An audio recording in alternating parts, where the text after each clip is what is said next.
Good day, everyone. Welcome to Build RSA's Builder of the Month. I'm your host, Kiora Peti Mulefe. Today, we have an extraordinary guest who is revolutionizing the way we celebrate African excellence.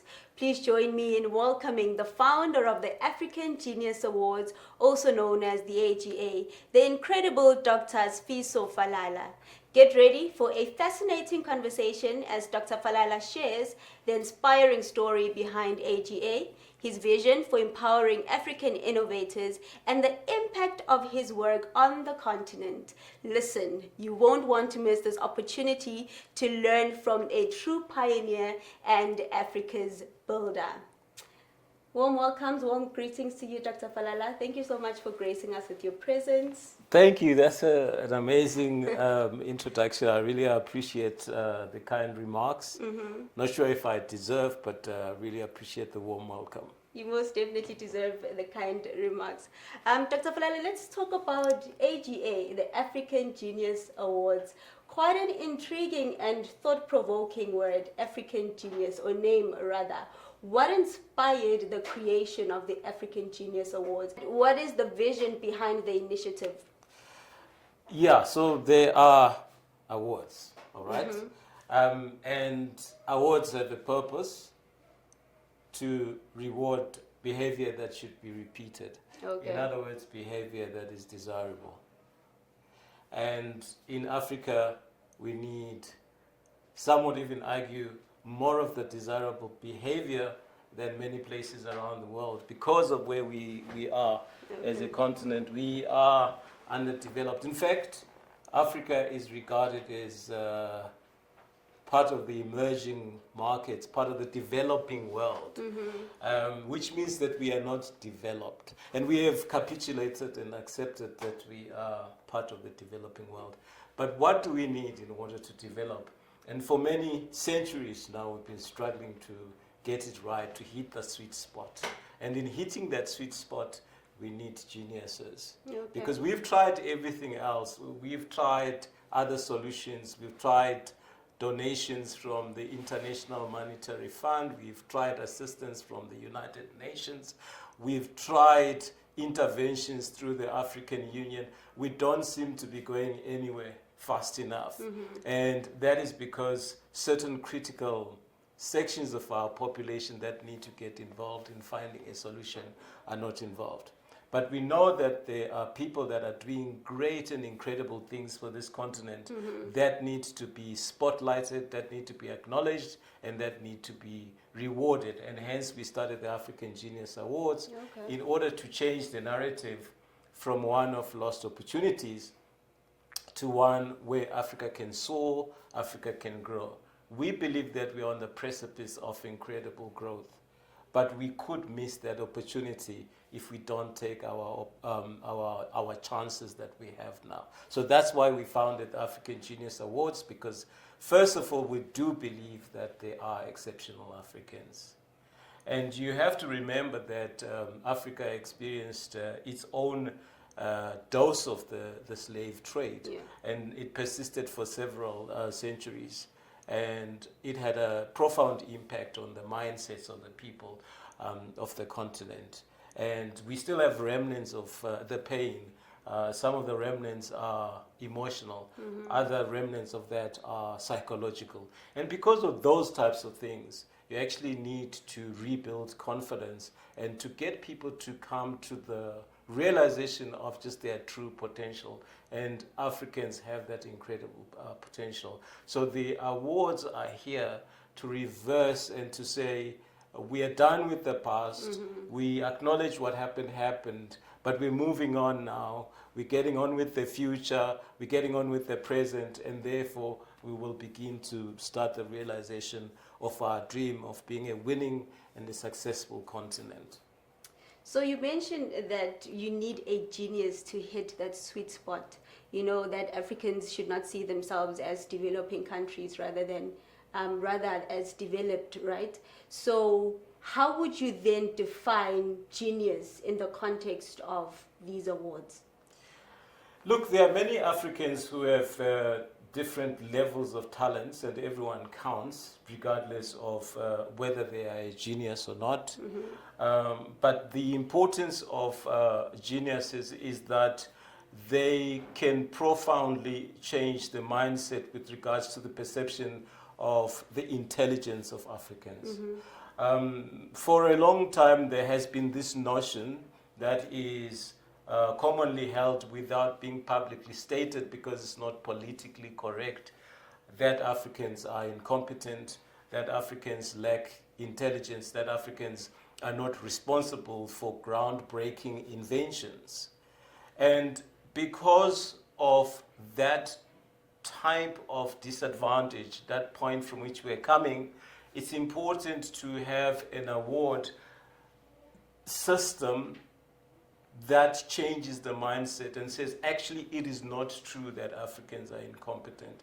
It is actually inherently a false notion that Africans are not intelligent or that they're not capable of being geniuses.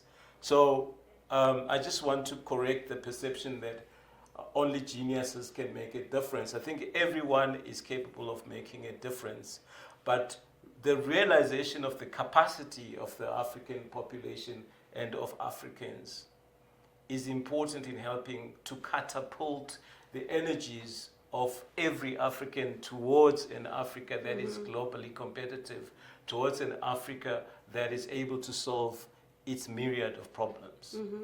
All right. So just on that note, as the founder of A.G.A, how do you think the African Genius Awards have made an impact thus far on the African continent? Well, the obvious thing is that we have been able to award geniuses. And most recently, we can mention names like Professor Chilizi Marwala, for instance, names like Aliko Dangote. We can mention names like Steve Biko, Chinua Achebe. These are exceptional Africans that previously were not recognized or whose genius was not acknowledged and accepted. They were just seen as Africans that were prominent, that were well known, without being accorded the rightful title of the status of being geniuses. And the impact of that has been dramatic on, for example, learners at school level. For example, young people below the age of 10, when they realize and they grow up in a continent that is underdeveloped, realizing that they have the capacity to become geniuses. So it changes their entire outlook and it makes them more ambitious. And you would notice that one of the biggest challenges that Africa has faced has been a lack of ambition. A lack of ambition. So the impact that we are having on that lack of ambition is dramatic because we talk about beneficiation. For example, the continent is well endowed when it comes to raw materials. But we have been talking about it for many, many years. Nothing seems to be happening. And the reason for that is there isn't sufficient ambition, because with ambition we can accomplish anything, but as a continent we have not been sufficiently ambitious. So this is very important as a milestone because it is helping Africans to position their products outside of their own countries and also outside of the continent where possible. Okay. All right, so you mentioned that you have already awarded a few candidates. Can you just walk us through the selection process of the African Genius Awards and the criteria that you use when identifying these nominees?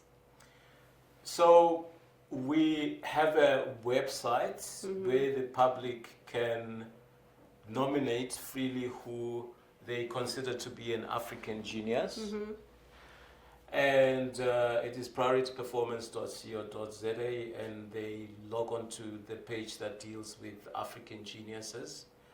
The nominations are open, and they will explain why they think that particular individual is a genius. Okay. Once we have received that nomination, we then try and contact the nominated person. And if we are able to reach them, and we do everything we can try and reach them, we make them aware of the nomination. And should they accept the nomination, we proceed to doing research on their accomplishments. Okay. So in most cases, some of their accomplishments are published. They are in conventional media. In other instances, their accomplishments are not publicized. We actually have to dig deeper in order to get to know what it is that they did or what it is that they achieved. So it's very important to realize that distinction. And we then look at also the difference between those that are, for instance, younger, like below university age, who are at school, for example, at high school, and try and see how they fit in. After that, the process goes for judging. We have judges that are esteemed from various backgrounds, and they assess the research that is provided. And the status of a genius is accorded only in situations where the individual candidate is able to score 90% or higher, which is a very, very stringent quality. Those that don't score at that level, they are accorded the status of outstanding achievers if they are above 80%. So we have very stringent criteria for geniuses. What do we look for? I think your question is, what do we look for? Yes. Well, we look for the actions, the thoughts, the narratives that can take us out of where we are. That is important. I think it's fair to say as Africans, we can do many things. We can have conferences, we can have debates, lectures, and presentations, but the majority of these have not made a difference. Let us be honest. I think being honest with ourselves, introspection, is really important. And over the past 2 years, we've been focusing on that introspection and self-discovery. Going forward, talking about the future, we are looking at problem-solving skills. We are looking at problem-solving skills because the continent is very bad, horrendously, shockingly poor when it comes to solving its own problems.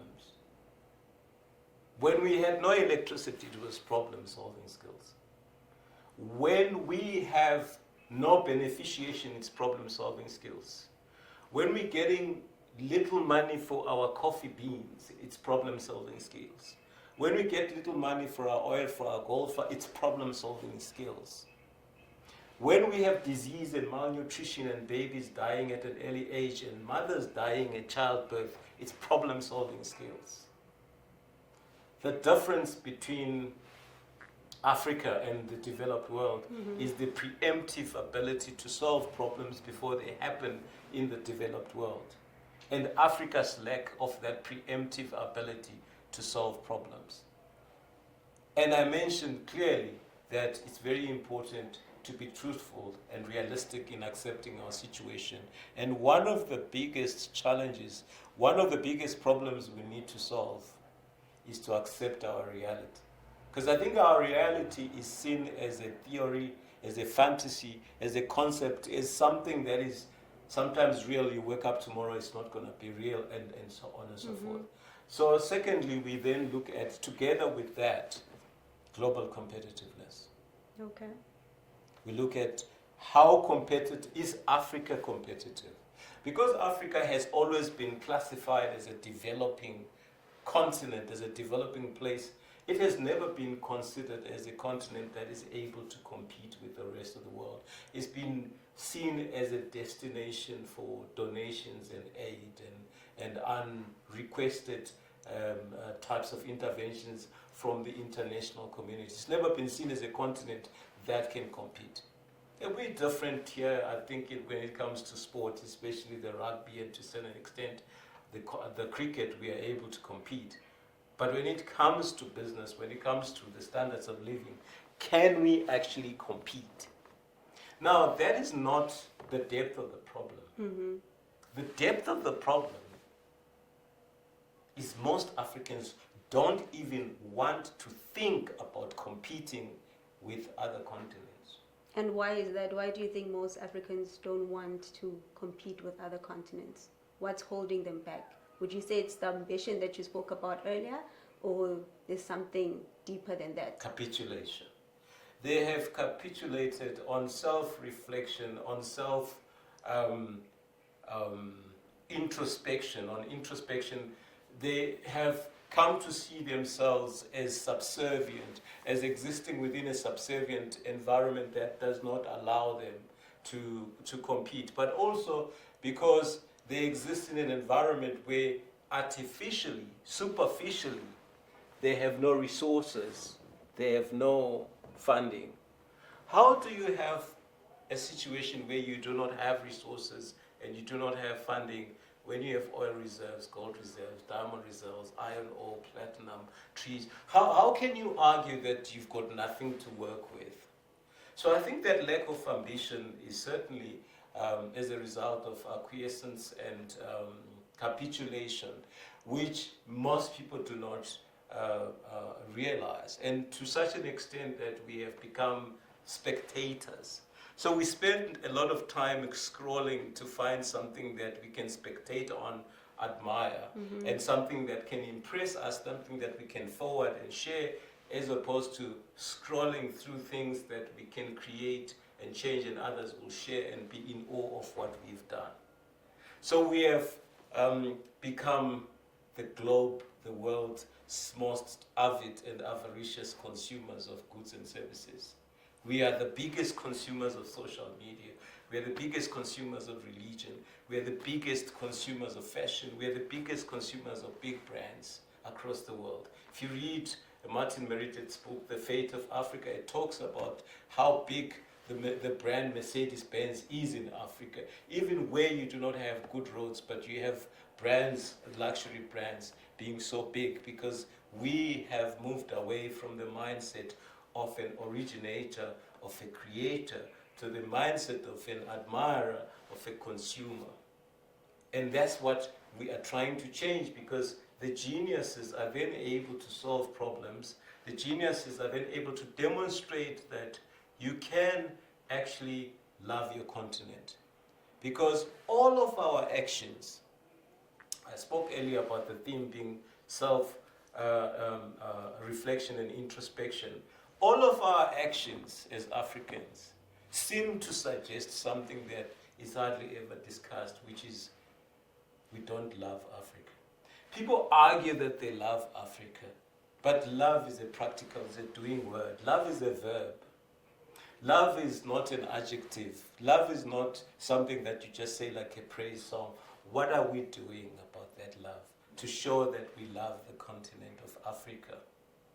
And Africa, by the way, is a continent that we feel the geniuses have demonstrated the most love to. Look at their writings. Look at how Chinua Achebe was writing in Things Fall Apart. Look at the writings of Steve Biko in I Write What I Like, for example. Look at the achievements of Aliko Dangote in establishing Africa's first refinery in Nigeria. So you can see that it is actually possible, and that this comes out of patriotism. What is unique about Africa is it's the one place, it is the one place, it's the only place where those who came from outside and those who are from inside can be accused of lacking love for the continent.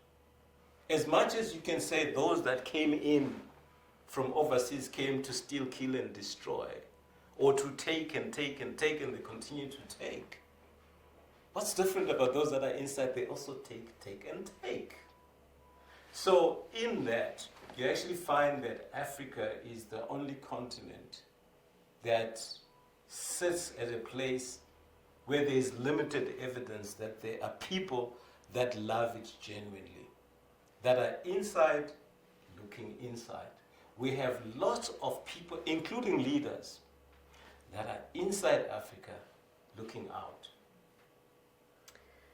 Okay, you said a mouthful, but just to track back to the criteria used for African, or to identify an African genius, you mentioned global competitiveness. And I found that quite interesting, because just to track back to the website, one of the requirements were that the African genius needs to be internationally recognized. So if one person is nominated for an organization, an NPO, or something great that they're doing within the borders of their community or within the borders of Africa, they're not yet internationally recognized. Would that disqualify them from being considered an African genius, or how do you maneuver around those situations? Yes, I think it does sound counterintuitive that we are saying that we are establishing an African Genius Award for Africa, and yet we are relying on nominations and awards that are from outside the continent. That is not true. What is true is that we do take into account previous achievements.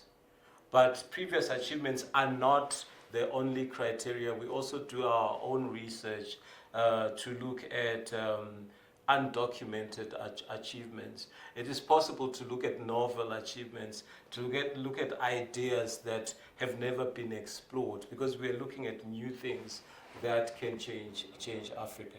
So we are, through our research, in the process of also looking at, in the habit of also establishing things that are not out there in the market, things that have not been recognized, recorded, or awarded. All right. And as the founder of A.G.A, what are some of the challenges that you experience, and how have you overcome these challenges and some of the misconceptions about the brand itself?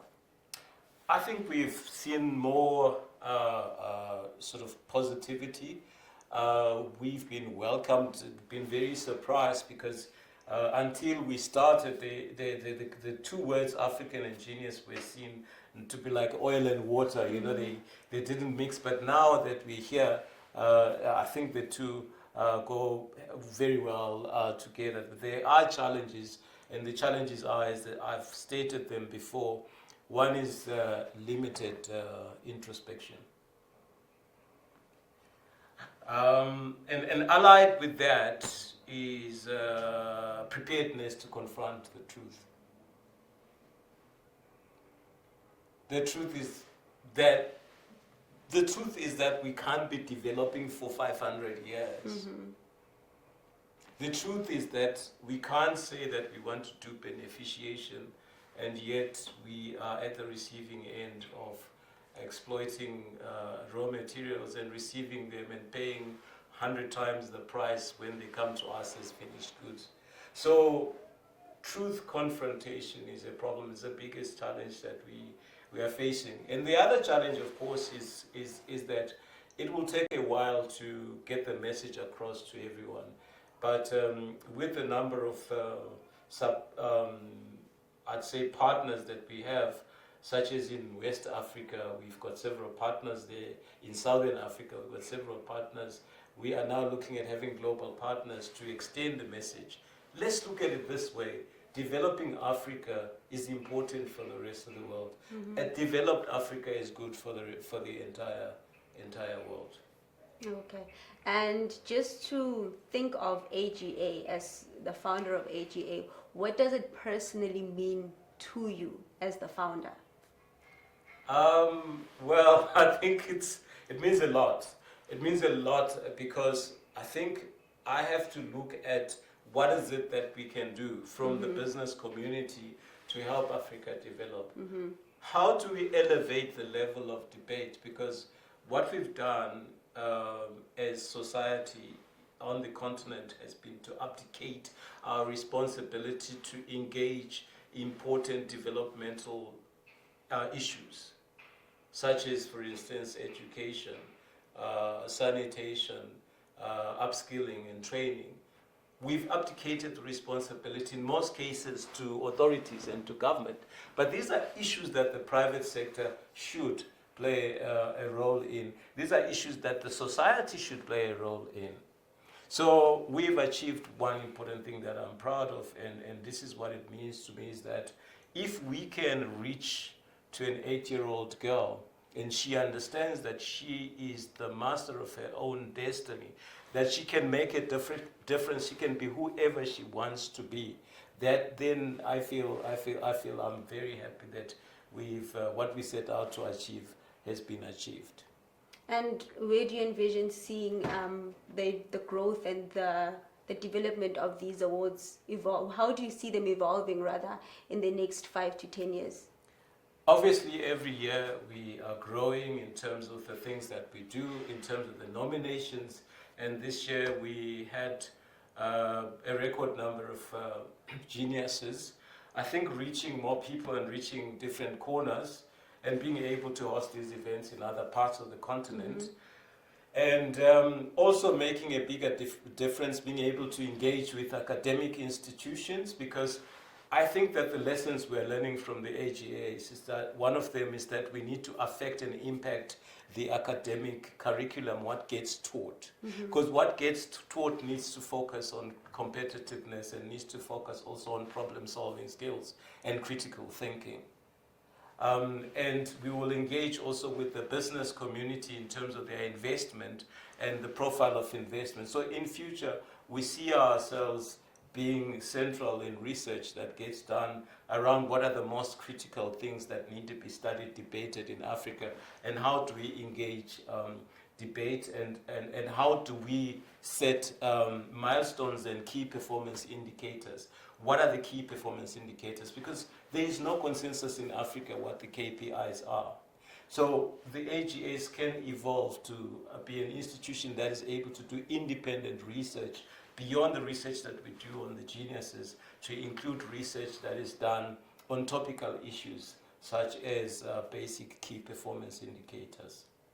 And just on that note, how can then individuals or organizations be a part of the African Genius Awards or be involved in the African Genius Awards, whether through sponsorships, nominations, or... Share their experiences. I believe that introspection, self-reflection, and looking at ourselves in the mirror and confrontation of the truth is very important. I think the time to be politically correct is over.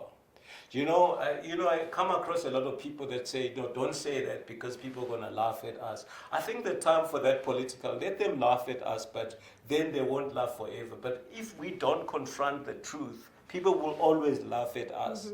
So I think I'd like everybody to, that is a part of this crusade, to actually consider that process of saying, what are the issues that we need to confront? What are the controversies that we need to confront? How are we called a developing continent when we are the richest continent? Fact. Africa is the richest continent, but is the poorest. How long can people be allowed? Can we allow ourselves to accept that? And I think that is what the message that I'd like to drive to anybody, that how long are you yourself, if you're an African, going to accept the propaganda that you're the poorest continent when you're the richest? All right.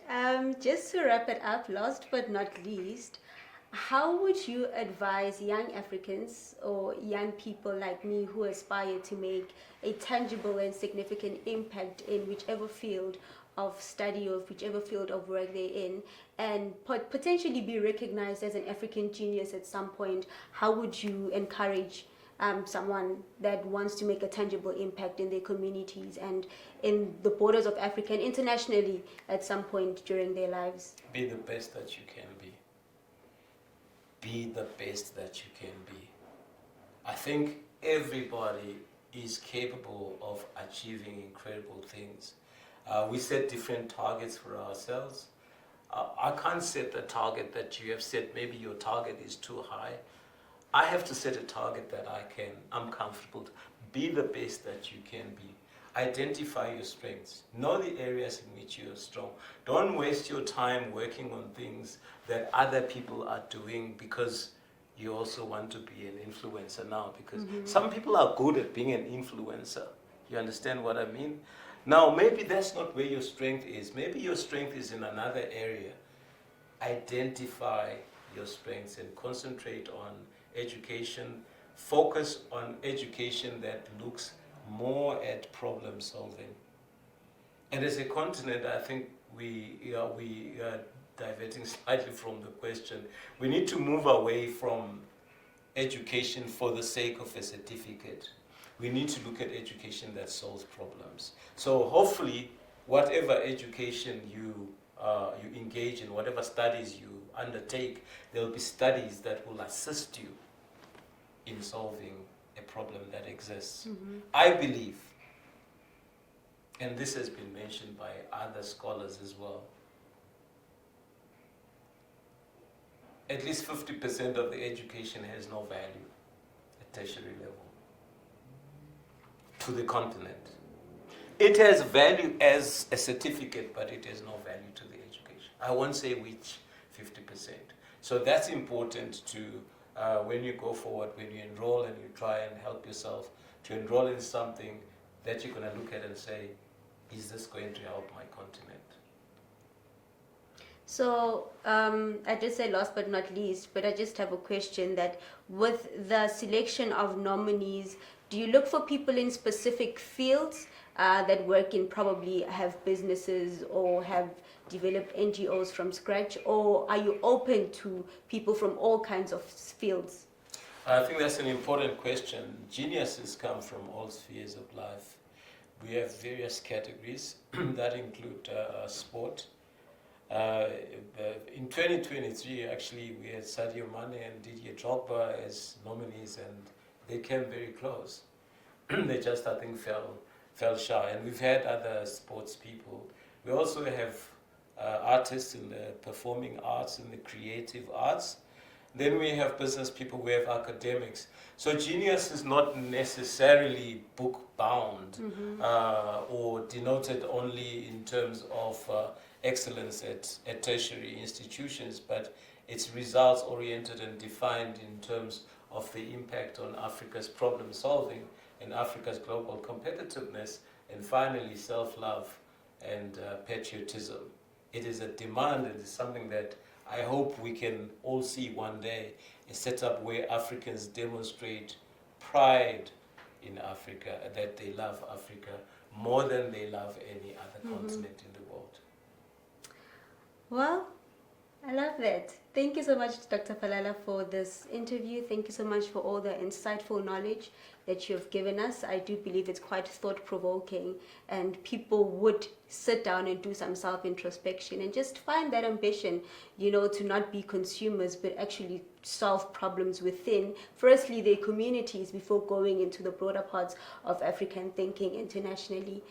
Thank you so much for your wisdom. Thank you so much for your time. And are there any maybe last remarks that you'd like to make before we wrap up? Well, we really would like to thank Fora Bay College in Sierra Leone. They are going to be doing the announcement of the geniuses on the 7th of September from their institution, and we look forward to working with other institutions and businesses out there that are interested in this initiative. They can contact us through the website priorityperformance.co.za, and by email as well. They can email us funega@plus94.co.za. So we look forward to your communication. We're so excited about the future. Okay. Well, there you have it from the African genius himself. Thank you so much for joining us on this inspiring journey into the world of African excellence. A big thank you to Dr. Sifiso Falala for sharing his vision and the incredible impact of his work. Keep building, keep innovating, and stay tuned for more stories that celebrate the trailblazers shaping Africa's future. Until next time, from Build RSA, keep making a difference. Thank you. Thank you very much. That was very nice. You're a good interviewer, eh?